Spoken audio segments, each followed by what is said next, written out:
que a gente tem tentado fazer então é isso, né?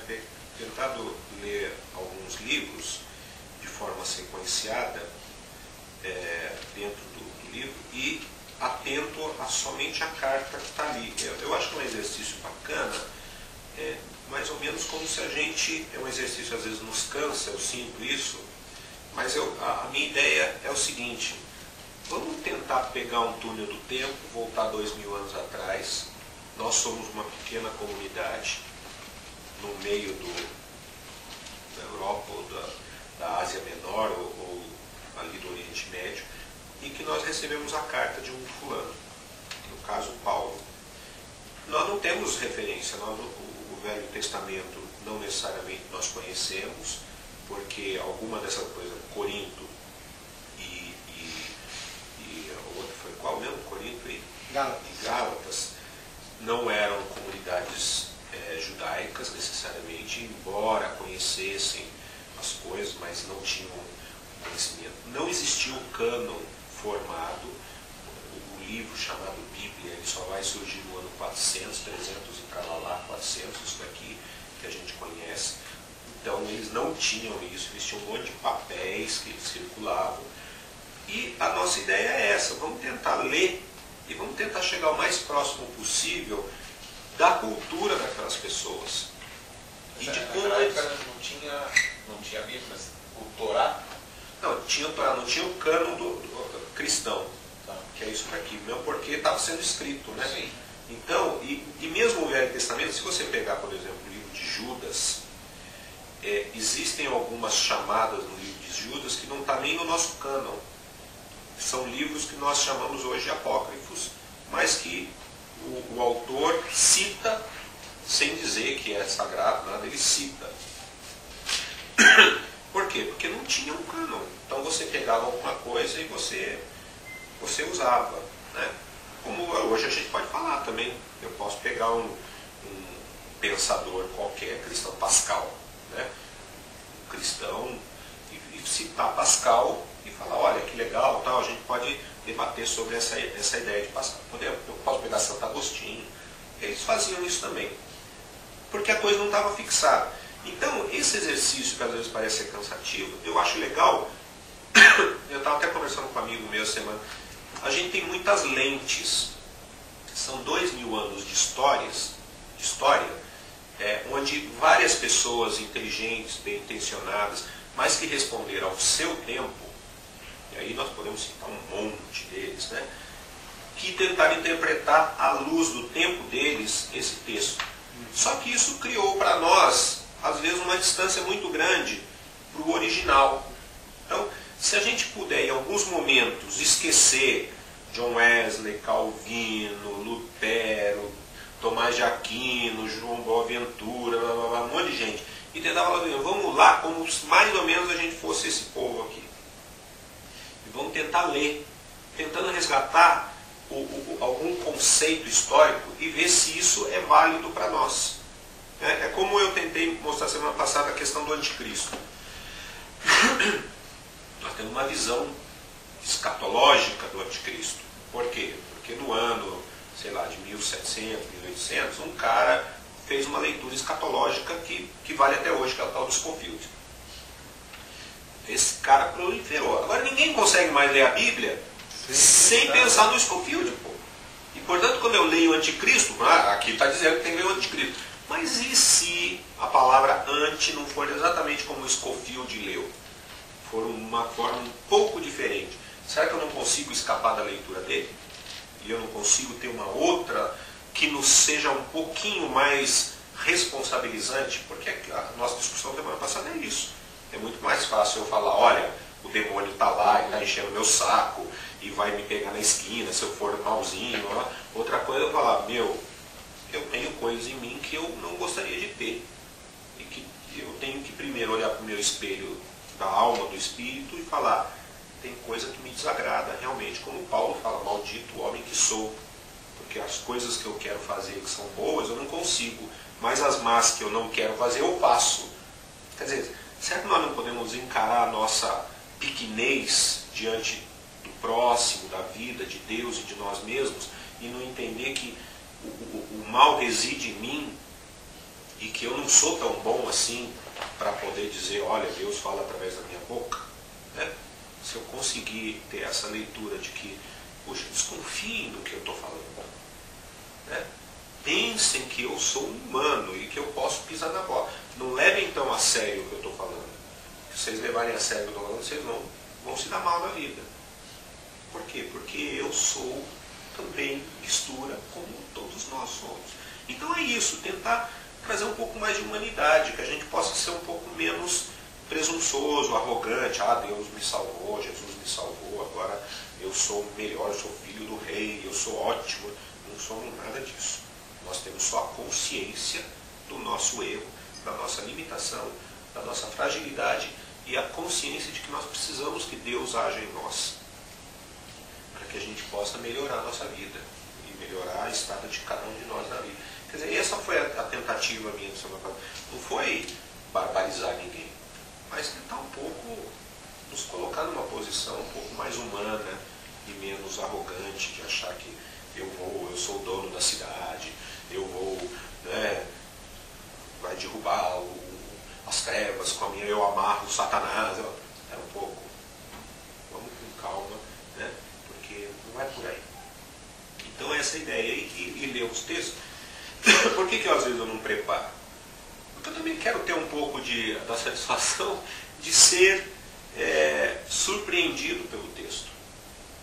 Às vezes eu estou falando aqui, você pensa que eu me preparei, não, eu vou lendo e falo, puxa, que legal, eu vou comentando o que eu estou lendo. Por quê? Porque a minha leitura é também uma tentativa minha de limpar de mim 40 anos de evangelho. E tentar vir aqui e falar, puxa, tem alguma coisa bacana para mim hoje. E às vezes fica meio complicado, assim, falar, às vezes você não está tão legal, às vezes você está legal. Por quê? Porque eu não me preparo. E às vezes eu não sei, eu estou procurando entender a coisa. Não, eu falo que tem dias que você está com o dom da palavra. Isso. Então, e tem dias que eu não... você consegue que a gente capta, que é mais fácil, entendeu? Não, então, o que eu quero dizer, por exemplo, semana passada é um assunto que eu já pensei, eu já refleti, eu já tinha o script na cabeça. Eu não vim de gaiato. Outros dias eu venho de gaiato mesmo, como hoje. Então, como eu não tenho script, eu falo, vamos tentar descobrir juntos. Vamos jogar a coisa, vamos ler. Puxa, essa palavra me surpreende, será que dá para pensar diferente? Aí fica embolado, porque como eu não tenho script, a coisa vai surgindo, né? Por quê? Porque eu acho que a gente tem que ter um pouquinho dessa meninice, dessa coisa de criança diante do texto da Bíblia, de nos surpreender. O porquê, e falar, não, eu não entendi e tal, e ouvir um pouco as pessoas, né? Então essa é a ideia que eu gostaria de compartilhar com vocês, da gente pegar esses textos como se nós fôssemos os filipenses.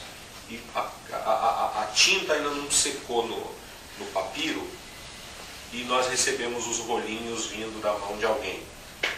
E nós vamos abrir. E alguém entre nós vai ler. E nós vamos falar, puxa, Paulo escreve meio complicado, mas vamos tentar entender o que Paulo está querendo nos ajudar aqui. É isso. Essa é a surpresa que eu acho que vale no texto. Mais do que trazer doutrina. Olha, Calvino nos disse isso, Lutero nos disse aquilo, Barth me falou aquilo, Tillich me propõe... Não, nada disso.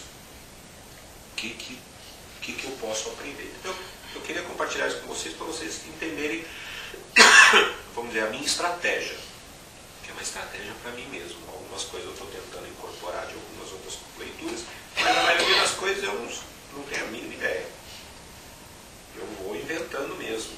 Por isso que eu digo, desconfiem do que eu falo. Porque eu não estou falando com tanta autoridade assim, nem com tanta capacidade. Eu estou tentando adivinhar o que eu estou lendo aqui, como se fosse a primeira vez. Então alguém podia ler para a gente, já que eu fui desmascarado, do 1 ao 11. Vamos ver o que tem aí. Filipenses 1, de 1 ao 11. Sérgio. Paulo e Timóteo, servos de Jesus Cristo. Aqui já é interessante porque parece que não foi só Paulo que escreveu, mas foi uma parceria, foi a 4 mãos, né? Paulo e Timóteo, servos de Jesus Cristo, a todos os santos em Cristo Jesus que estão em Filipos, com os bispos e diáconos. A vocês, graça e paz da parte de Deus, nosso Pai, e do Senhor Jesus Cristo.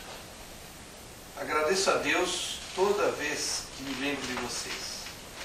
Em todas as minhas orações em favor de vocês, sempre oro com alegria, por causa da cooperação que vocês têm dado ao Evangelho, desde o primeiro dia até agora. Estou convencido de que aquele que começou boa obra em vocês vai completá-la até o dia de Cristo.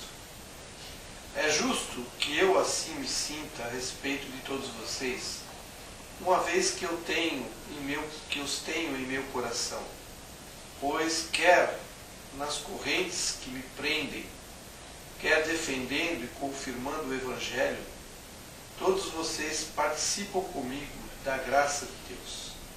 Deus é minha testemunha de como tenho saudade de vocês, como a profunda afeição, tenho saudade de vocês com a profunda afeição de Cristo.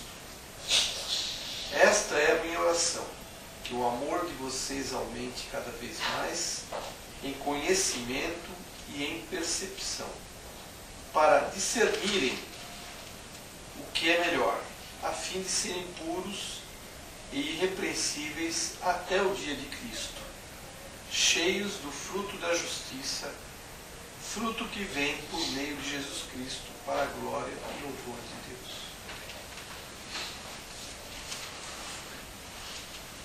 Então, o Sérgio, acho que apontou uma coisa que é muito bacana. Você vê que, eu acho que é isso, o texto, né?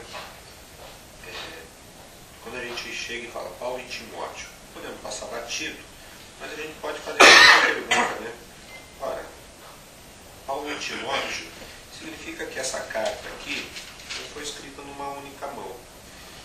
Portanto, esse negócio, vamos chamar assim, de uma unção, como se fosse canalizada, às vezes não é bem assim, né?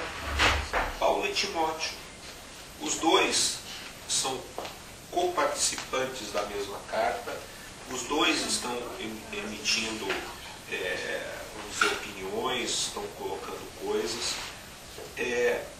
Às vezes a gente tem muito essa relação umbilical com o pastor ou com o líder, quando já em Coríntios Paulo falava, uns são de Pedro, outro de Paulo, outro de não sei quem, uns de Cristo, e ele falava, isso é tudo besteira.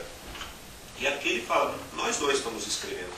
A gente pode parar e começar a rever, e a minha ideia, sem trazer a ideia de eclésia como discussão, é exatamente isso, rever esses conceitos de que a coisa é tão hierarquizada assim. E me parece que há 2000 anos atrás, as relações dentro da igreja não tinham hierarquia nenhuma. Eram relações bem horizontais. As pessoas se escreviam, alguns tinham um pouquinho mais de conhecimento sobre determinados assuntos, outros menos, e eles se ajudavam, sem que com isso criasse um vínculo de dependência entre as pessoas. Existiam... Pegando o seu gancho, se a gente olhar a próxima frase, a gente vê que isso que você está falando é absoluta verdade, porque ele fala que estão escrevendo a todos os santos em Cristo Jesus que estão em Filipos, com os bispos e diáconos. Quer dizer, ele não está escrevendo para os bispos e diáconos para que eles digam aos santos que estão em Filipos, né? Mas eu acho que é isso mesmo, estão escrevendo aos irmãos que estão lá, que estão na companhia dos líderes da comunidade, né? E aqui tem a explicação do bispo aqui, né? Que em grego é episcopos, palavra que descreve a pessoa que exerce função pastoral. Quer dizer, provavelmente não é aquele bispo que é o chefe da turma, né? E diácono, para a gente pôr mais lenha ainda, não é um líder na concepção atual nossa de líder. É exatamente o contrário, é um serviçal. Então ele está pegando e falando de pessoas que servem a comunidade, servir mesmo, né? Que qual era a função do diácono? Quando tinham viúvas e órfãos, eles recolhiam mantimentos e levavam à casa das viúvas, levavam à casa dos órfãos. Ele cuidava fisicamente dessas pessoas para que elas não passassem fome nem necessidade alguma. Então eram serviçais mesmo, carregadores de piano. Então são pessoas que ficam dizendo o que a gente pode pregar ou não pregar. Não eram doutores da lei que ficavam. Eles eram pessoas que falavam, bom, quem está com fome aqui? Pô, vamos fazer uma coleta de comida e vamos levar lá para casa do Joãozinho, que ele é menor de idade, o pai vai morrer por conta disso, e nós vamos entregar comida, nós vamos tratar. Essa era a função diaconal, né, de serviçal da comunidade. E o Sérgio está falando sério. Ele chama aqui todos os santos. Veja o seguinte, a visão do cristianismo é todos somos santos. Ele não faz a distinção por grau de fé, por grau de espiritualidade, por grau de conhecimento da palavra, por grau de liderança. Não gradua as pessoas. Ele fala todos os santos e tantos os pastores e aqueles que servem a comunidade. Não tem, é tudo vala rasa. Eu acho esses detalhes do Evangelho que me chamam um pouco a atenção, face ao que a gente vive hoje muitas vezes, ou que a gente terceiriza a obra pastoral para a gente que é remunerada, por razões que eu não vou discutir. Não sou contra nem a favor, simplesmente existe, tá bom. Mas o que a gente tem que perceber é que a igreja não é isso. A igreja está nessa possibilidade de falar, nós somos santos. Aí cada um pensa, pô, mas só eu sei as besteiras que eu faço. É verdade. Mas em Cristo Jesus nós somos santos. Muda a concepção das relações, porque nós não somos santos porque nós fazemos isso e aquilo, porque nós somos bonzinhos, porque nós somos santos porque Que nós não fazemos aquilo. ou porque não fazemos, mas aqui ele coloca assim, a graça e a paz que vem da parte do nosso Deus, nosso Senhor Jesus Cristo. A nossa santidade, a nossa possibilidade de inserção num corpo chamado igreja, não é fruto do tamanho do nosso dízimo, das horas de jejum que eu faço, do quanto eu oro e conheço a Bíblia. É graça. É esse o cerne do nosso cristianismo, pelo menos o cristianismo que eu acredito. E aí não tem diferença. Né? Falando, não tem católico e não tem protestante. Não existem essas diferenças. Isso nós inventamos ao longo de 2000 anos de história. Nós é que dividimos os católicos de um lado, os ortodoxos do outro, os protestantes do outro. Nós fizemos, né, e aí os batistas, os metodistas, os presbiterianos, os pentecostais, os carismáticos, os avivados. Nós inventamos essa encrenca toda.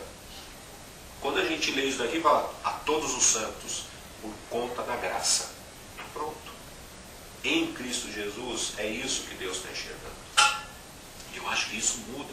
Há de mudar em nós a nossa relação com a vida, a relação com o próximo. E a relação até com aquele que a gente fala, esse não é cristão. Mas nós não somos senhores da salvação. Então nós não podemos nem dizer que porque o cara se diz ateu, porque é graça de Deus que atinge a pessoa. Não é uma diferença externa, uma diferença de declaração de fé que nos faz diferença. Porque é graça que nos une.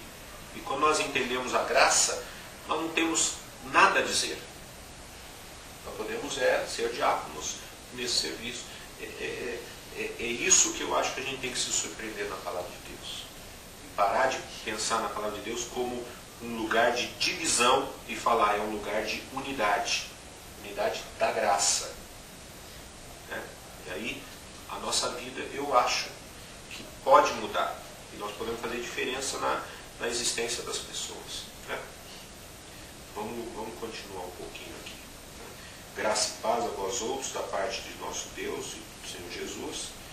Dou graças ao meu Deus por tudo que recordo em vós, fazendo sempre com alegria súplicas por todos vós em todas as minhas orações, pela vossa cooperação no Evangelho. Uma coisa que é importante, aqui essa palavra Evangelho, né? Evangelho não são os 4 evangelhos, porque não existiam os 4 evangelhos. Possivelmente os 4 evangelhos são os livros mais novos que tem na Bíblia, ou seja, os últimos a serem escritos. Porque as pessoas, o que acontece na história da igreja, é que as pessoas tinham andado com Jesus. Você queria ouvir de Jesus, você ia lá na casa do Pedro, batia na porta e fala: me conta, como que era esse cara? Aí Pedro falava: pô, era legal pra caramba, a gente comia junto, a gente fazia isso, ele falava, as palavras que ele fala. Não precisava escrever, porque o cara estava vivo. Aí você ia para casa do João e ele contava outras histórias. Não precisava. O fato é que esses homens começam a morrer.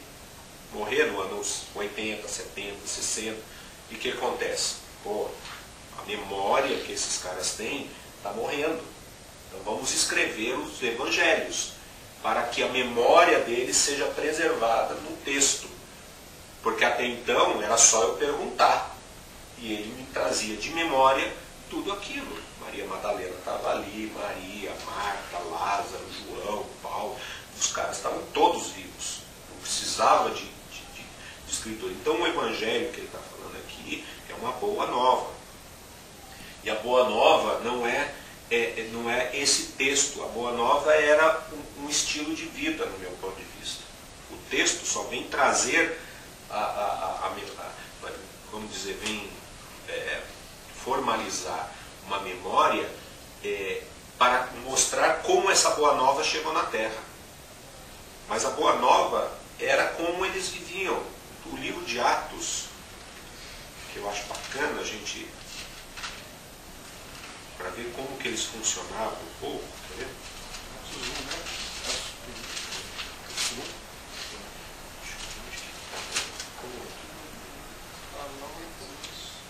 Aqui, ó, em Atos 4, 32. Então, diz o seguinte: da multidão dos que creram era um só coração e alma. Ninguém considerava exclusivamente seu, a sua. Possuía, com grande poder, os apóstolos tal. Está em fast forward. Estou tentando. Não é esse o texto.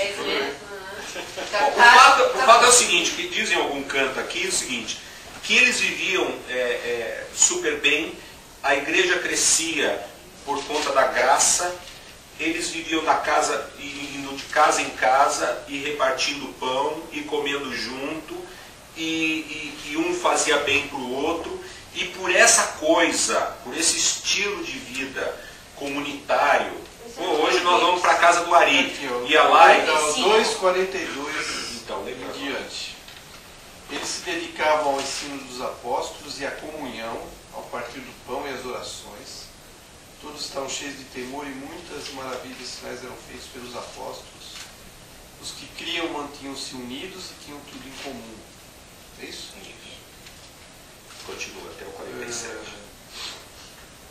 Os que criam mantinham-se unidos e tinham tudo em comum, vendendo suas propriedades e bens, distribuíam a cada um conforme suas necessidades.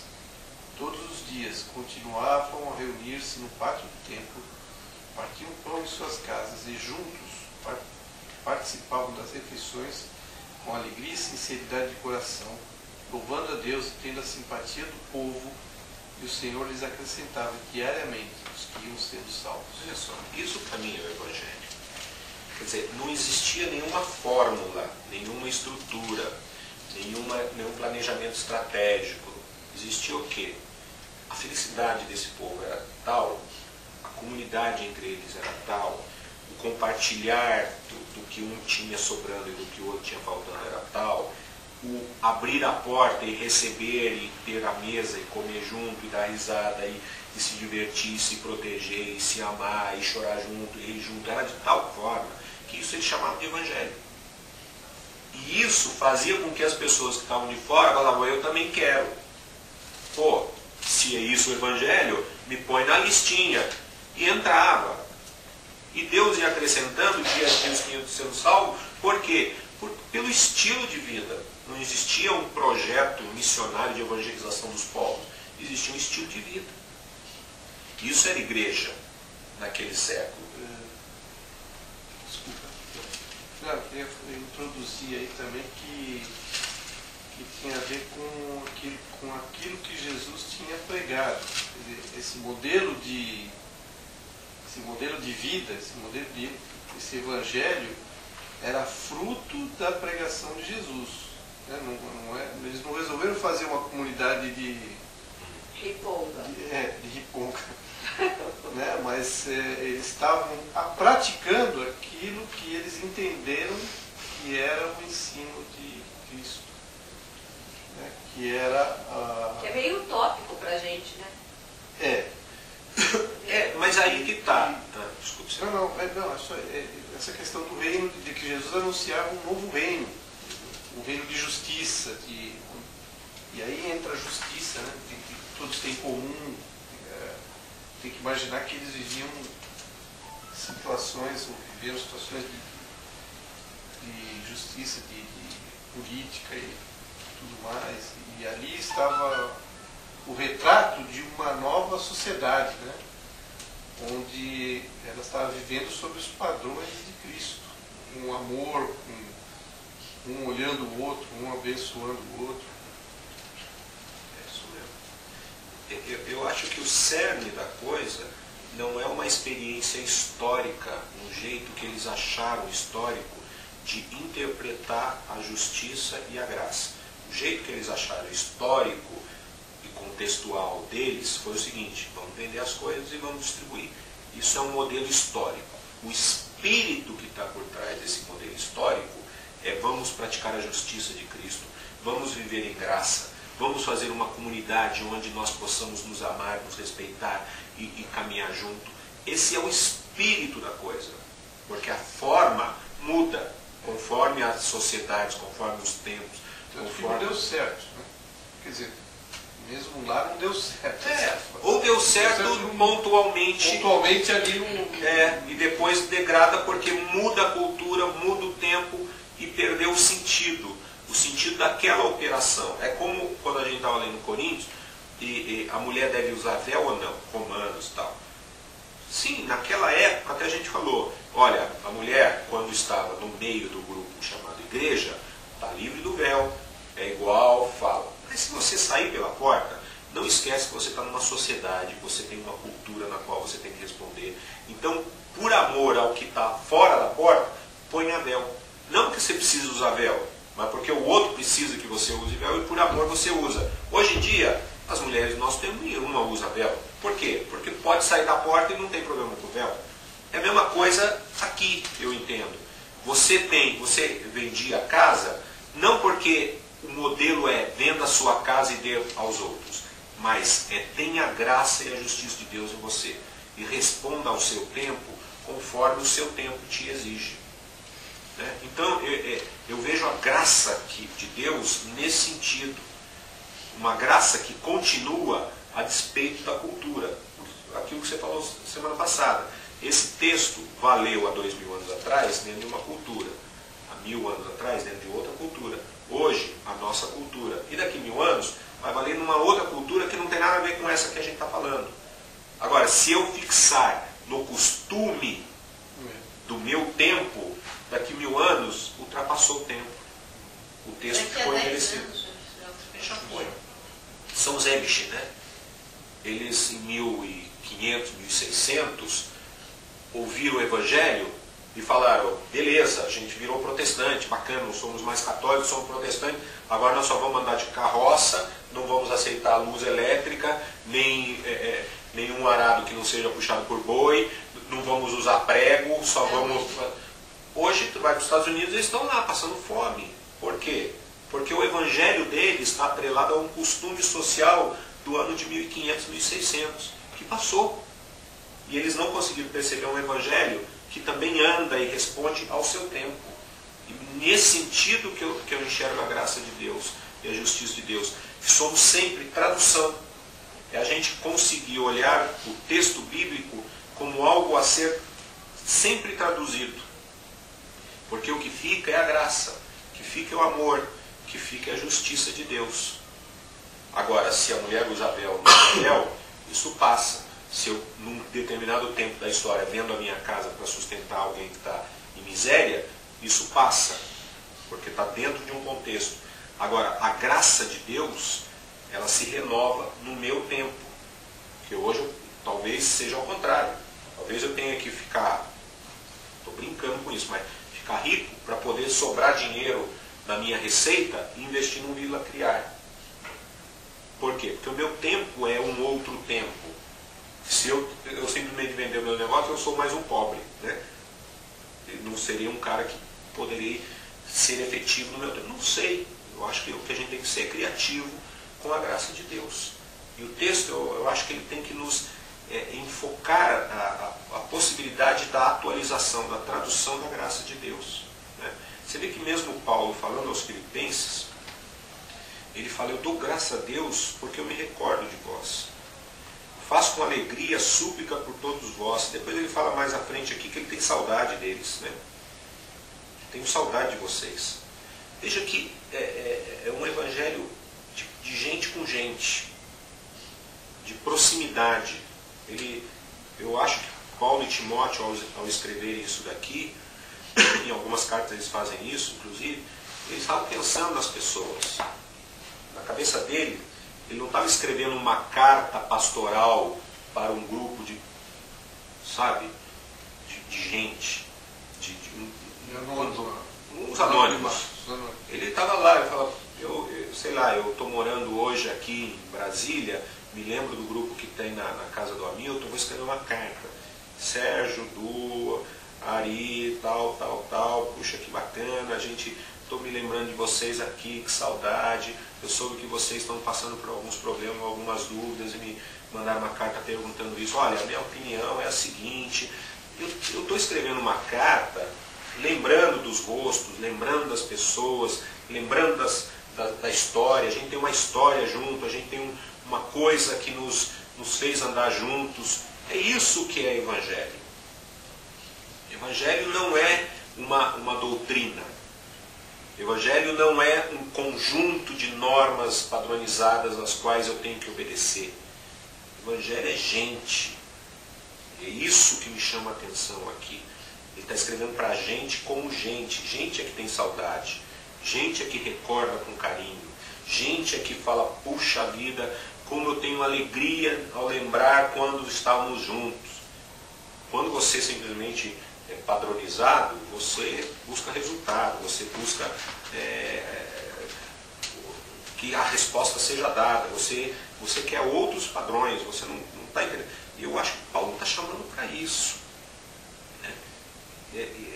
Me chama a atenção isso, que um evangelho que nos faz querer estar com pessoas e que esse contato é a minha doutrina.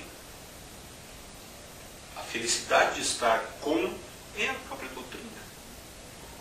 Eu li um texto de um cara que no meio ele falou só essa frase: o cristianismo primitivo não era filosofia, não era ciência, não era nada. Era uma doutrina de salvação. Não tinha respostas sobre biogenética, não tinha respostas sobre como que foi a criação, se Darwin estava certo ou se não sei quem, se é o Big Bang que começou explodindo as galáxias, ou se foi o estalo do dedo de Deus, ou se o mundo é eterno. Não sabiam disso. Não tinha a mínima noção, não rolava o papo. Em compensação, eles andavam casa em casa, repartindo pão, se alegrando, e com isso iam se somando as pessoas que iam sendo salvas. Era o contrário. Não faziam discussões científicas, filosóficas, fazendo discussões sobre... Hã? Viviam de Sim. acordo com... Você está sorrindo? Eu estou sorrindo. Ah, mas você está triste? Então eu estou triste. Pô, que legal, né? Como no outro grupo a gente estava discutindo sobre o que é amizade. E a Esther, a tese dela, que eu concordo, é o seguinte: é mais fácil você achar alguém que chore com você do que alguém que se alegre com você. Porque todo mundo vive numa pinda, numa desgraça, né? A grande maioria, que quando você fala, estou passando uma baita necessidade, o Du fala, puxa vida, chora, amigo, que eu sei, mas o Du está pensando, né? Não é o teu caso, mas ainda bem que achei alguém pior que eu. Só deixa ele chorar. Até que enfim achei um desgraçado melhor, pior. Ou então eu não sou o único, né? Eu não sou o único. Putz, que sorte a minha. Agora eu chego aqui e falo, Du, cara, ganhei na Mega Sena, sabe aquele prêmio? 50 milhões, estou indo para fora do Brasil. Du fala, desgraçado. Por que não eu? Aí eu falo os números e falei, Troquei o último. troquei o último. Ah, mas eu não acho que... Não, estou falando como jocosamente. Eu não sei, eu entendi, mas você acha que... há muito tempo atrás, eu tinha um amigo que ele falou pra mim isso, né? Eu acho isso uma coisa que eu guardei bastante tempo. Ele falou, ó, você ficar feliz com alguma coisa que acontece para você é uma coisa super normal. Para você ficar feliz com alguma coisa que acontece para o outro, é um outro sentimento. Não é mais um sentimento de felicidade. Então, você se alegrar realmente com as coisas que estão acontecendo de boas ao seu lado, eu não acho que, ou o outro lado da história, não acho que é isso, o consolo ou a inveja. Né? Nós estamos falando aí do consolo e da inveja.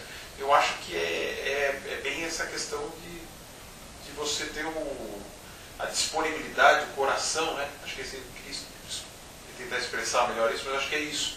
Você está... Linkado. Você sabe, você já reparou que às vezes tem coisas que você vai fazer, para uma pessoa você faz muito mais, e para uma outra você não tem aquela via aberta, você já tem dificuldade. E eu digo isso sempre, relação em empresa é muito legal isso, né? Você tem que fazer o fulano trabalhar com o ciclano. Se os caras não se dão, o cara vai fazer de tudo para achar os probleminhas do outro. Ao passo que se você pegar dois caras que se dão, mesmo eles vão fazer uma força. É verdade. Não é? Verdade. Isso é a mesma coisa. O cara, você está aberto para aquilo, você faz muito, você move montanhas. Se você está de ponta, Você move montanha ao contrário. o contrário. Eu acho que aí, pegando o teu link, eu entendo a comunidade cristã como esse grupo de gente que foi alcançado por uma graça e que a partir de agora tem essa disposição de sorrir e chorar com o próximo. Nesse sentido, eu não vou descobrir o erro da Mônica, mas se ela está errada, eu vou ajudar, mas vou sofrer. E quando ela sair do pepino, eu vou estar feliz. Porque, eu também participei desse negócio. Eu não fiquei só observando. Né? Eu acho que o Evangelho tem muito disso. Quer dizer, não é eu me intrometer na vida dos outros, mas eu estar sempre como que disponível ao outro falar, me ajuda, eu falo, tá bom. É uma coisa assim, dessa disponibilidade que você, silenciosamente, nós oferecemos um ao outro. Então a gente fala, legal eu ir na reunião do Hamilton, porque, eu estou precisando estar lá. Porque eu sei que eles estão disponíveis à minha presença. Né? Isso faz bem, de alguma forma, a gente. Ou, puxa, eu quero comemorar, então eu vou comemorar onde eu me sinto bem. Eu creio que isso é mais evangelho do que a gente trazer profundas doutrinas, doutrina da salvação, a doutrina do pecado original, a doutrina do céu, a doutrina do inferno, a doutrina... Tudo é bagaço, né? Quando a gente pode simplesmente dizer, gente, somos gente, a graça nos alcançou, vamos festejar, temos um livro que nos faz meditar sobre as nossas existências comuns e na medida do possível vamos ficar felizes juntos e tristes juntos. O que está triste se alegra com o outro e o que está alegre se entristece e a gente meio que troca de papel só para que um carregue o fardo um do outro. E isso é graça. A palavra aí não seria compartilhar. Ali. A graça estaria em compartilhar. É que eles falam que cooperaram uns com os outros. Cooperar. Esse era o espírito de cooperação que havia aí. Compartilhar fica mais para material, né? Não, compartilhar as coisas da sua vida. Não, material eu digo assim, fica mais palpável, né? Cooperar é uma ação. Né? Compartilhar tipo, compartilhar o problema. Material quer dizer, se quiser, não material, mas palpável, né? Eu compartilhei com você uma tristeza que estava passando. Né? Mas cooperar. Aí, Cooperar é uma ação de ajudar.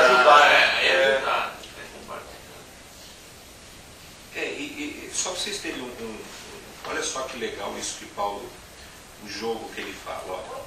Dou graças a Deus por tudo que recorde vós, fazendo com alegria súplicas por todos vós, em todas as minhas orações, pela vossa cooperação no Evangelho, desde o primeiro dia até agora. Estou plenamente certo que aquele começou a obra em vós há de completar até o dia de Cristo. Aí ele diz, aliás, é justo que eu assim pense de vós, porque vos trago no coração, seja nas minhas algemas, seja na defesa e confirmação do Evangelho, pois todos sois participantes da graça comigo. Paulo começa a falar de coisas boas, maravilhosas, e puxa, que alegria, mas fala, vocês se lembram que eu fui algemado, e quando eu estava algemado, vocês estavam comigo. Então você vê que há uma troca o tempo todo, não é que é oba-oba de alegria. Quando eu estava ferrado, vocês estavam ferrados comigo. Agora quando eu estou alegre, quando eu vejo a alegria de vocês, a alegria de vocês me faz alegre. E quando eu estava algemado, é a alegria de vocês que me tirava da algema espiritual e me punha só na algema física. Eu estava algemado fisicamente, mas alegre espiritualmente, então estava livre para estar alegre. É isso que eu acho que permeia uma comunidade chamada eclesiástica. Não simplesmente nós temos o direito à palavra comum e compartilhar. Veja, eu estou mudando o circo que a gente tinha montado. Antes eu falei, nós somos numa assembleia onde discutimos o nosso problema. Agora eu estou falando, mais do que discutir, nós somos um grupo onde existe um espírito de comunhão, de cooperação, no qual eu sou feliz e triste à medida da minha presença aqui. E eu me ponho à disposição como diácono, ao serviço de vocês, e aguardo de vocês a mesma diaconia. Nós somos diáconos que cooperamos. E aí vem a palavra, talvez, cooperação um pouco mais forte, cooperação. Né? Uma ação de estar juntos. Eu ajo a teu favor, coopero e você coopera comigo. Né? Mais do que compartilhar, partilhar com, eu coopero. Opero juntamente com você. Opero nesse sentido. Eu te sirvo, você me serve. Eu te alegro, você me alegra. Eu te entristeço e você se entristece comigo. Tudo é colocado em termos eclesiásticos. Tudo é colocado em termos assembleia. Por quê? Porque todos somos santos. E o conceito da graça permeando, porque a graça, ela não faz a distinção. Eles cooperam. Não importa se um é... Com certeza, todos ali, como nós aqui, temos as nossas falhas, nossos defeitos, e essa cooperação não estava sujeita ao caráter, né, das pessoas ali, mas ela era permeada pela graça. Quer dizer, você não precisava ser um santo para ser merecedor dessa cooperação. Mas ela existia porque a graça de Jesus estava sobre eles e ela permeava essa cooperação. Eu terminaria com essa fala do Sérgio. Exatamente isso. porque a gente entra agora numa igreja que, menos do que aquela igreja de Gálatas que a gente viu, que é uma igreja que se levanta contra os judaizantes, porque nós não estamos se levantando contra os judaizantes nenhum. Menos do que uma igreja como a de Coríntios, que tinha as divisões internas, aqui aparentemente não há divisões internas. Né? Não existe nem influência externa de um judaizante e nem as divisões de santidade interna. Todos se enxergam legais. Portanto, aqui nós podemos falar de uma igreja que se reúne por esse permeio da graça. E talvez seja nesse conceito do permeio da graça, veja, eu não estou descobrindo agora, mas é nesse permeio da graça entre nós é que a gente pode ler o livro de Filipenses. Não como uma igreja que está com problema de paquerar a lei, portanto a obediência, os ritos, nem uma igreja que está discutindo se eu sou de Paulo, se eu sou de Pedro, se eu sou de não sei quem, não tem nada a ver. Mas é uma igreja que quando Paulo sofreu, eles foram a alegria de Paulo. Agora Paulo se alegra com essas lembranças. Fala, puxa, eu me lembro de vocês e oro por vocês, porque eu sofri e vocês foram minha alegria. Então aí eu senti a graça. E o que eu posso dizer para vocês, não se esqueçam da graça, porque a igreja é a presença da graça de Deus entre nós, nos fazendo um grupo. E é isso que nos faz crescer como gente e em quantidade, se for o caso. Mas não temos preocupação em quantidade, porque o nosso lance não é quantidade. Nosso lance é a qualidade de existência que a gente se doa. Isso chama graça.